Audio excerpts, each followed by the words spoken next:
Hey teman-teman, selamat datang kembali di Audiobook Nova, tempat kita ngobrol santai sambil belajar dari buku-buku terbaik yang bisa mengubah hidup kita. Nah, kali ini kita bakal membahas buku legendaris karya Robert T. Kiyosaki yang berjudul Rich Dad Poor Dad. Buku ini nggak cuma membahas soal uang, tapi juga tentang mindset dan cara kita memandang kekayaan. Siapa sih yang nggak mau merdeka secara finansial? Yuk, kita kupas bareng-bareng. Oh iya, jangan lupa video ini adalah resume singkat aja ya. Kalau kamu ingin dapat ilmu lebih lengkap, wajib banget baca versi aslinya. Let's go!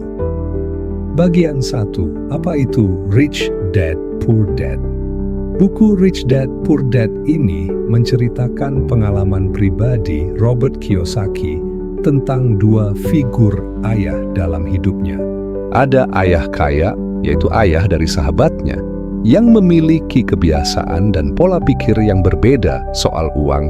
Di sisi lain ada ayah miskin, yaitu ayah kandungnya, seorang pekerja keras dengan pendidikan formal yang mumpuni, tapi masih kesulitan secara finansial.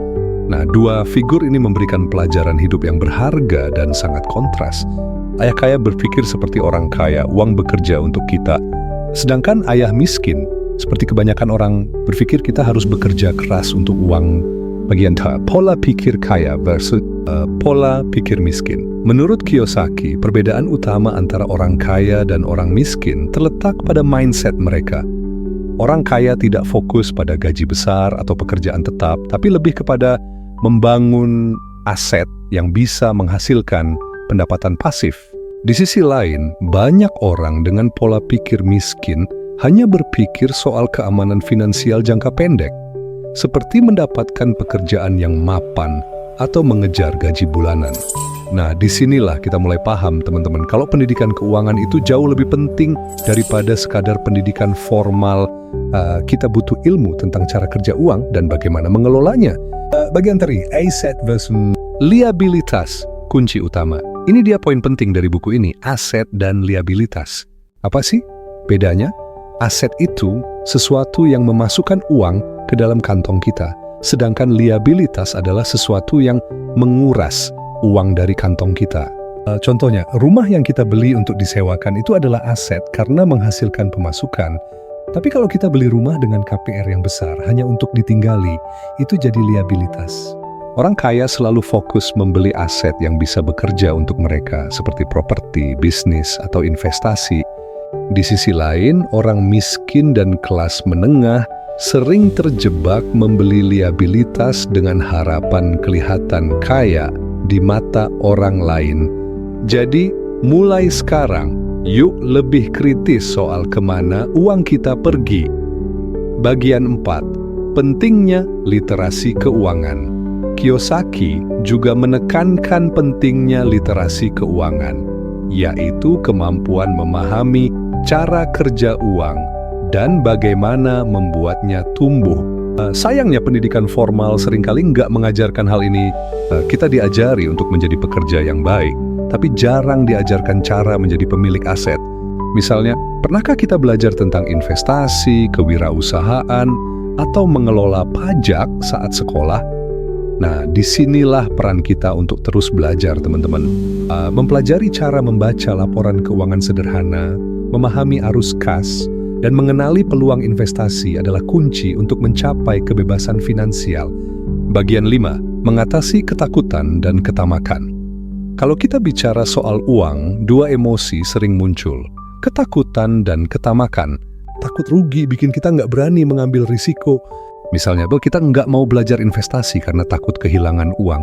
Sebaliknya, ketamakan bikin kita jadi buru-buru mengambil keputusan hanya karena tergiur keuntungan cepat.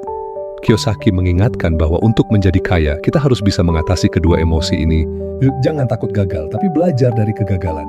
Jangan juga tergoda oleh jalan pintas, karena membangun kekayaan butuh strategi jangka panjang dan disiplin.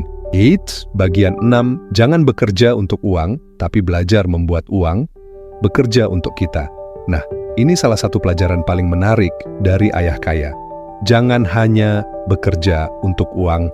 Kalau kita terus bekerja untuk orang lain, kita cuma menukar waktu dengan uang. Tapi kalau kita membangun aset, uang akan bekerja untuk kita Misalnya punya bisnis yang berjalan otomatis atau investasi saham yang menghasilkan dividen, mulailah belajar membangun aset kecil-kecilan dari sekarang. Misalnya bisa dari membuka usaha kecil, menabung untuk membeli properti, atau belajar berinvestasi di reksadana. Nggak perlu langsung besar, yang penting kita mulai. Bagian 7, pentingnya bertindak. Sekarang, ilmu tanpa aksi sama dengan nol, teman-teman. Robert Kiyosaki selalu bilang, financial freedom itu bukan cuma soal teori, tapi soal tindakan. Kamu nggak perlu jadi ahli keuangan untuk mulai membangun aset. Mulailah dari langkah kecil, catat keuanganmu, pahami perbedaan aset dan liabilitas, dan fokus membeli aset. Jangan menunda-nunda, karena semakin cepat kamu mulai, semakin cepat juga kamu bisa merasakan hasilnya. Oke teman-teman, itu tadi rangkuman buku Rich Dad, Poor Dad, karya Robert Kiyosaki. Menarik banget kan? Buku ini ngajarin kita untuk berpikir seperti orang kaya. Bangun aset, pahami uang, dan jangan biarkan uang menguasai hidup kita. Kalau kamu suka